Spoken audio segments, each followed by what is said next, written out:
Okay, it's Friday, a little afternoon, and I'm here at Coyote Hills Regional Park.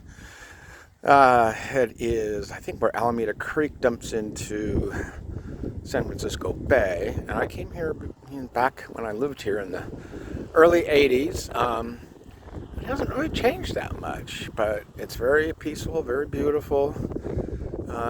As you can see, there's clouds on the foothills, and this is kind of a marshy estuary area. Lots of ducks right here, of course. I'm filming, but anyway, there were some back there, and hopefully I can get some good photographs. But yeah, it's cool day. So we have this nice boardwalk. You can walk on, and so I'm going to do that.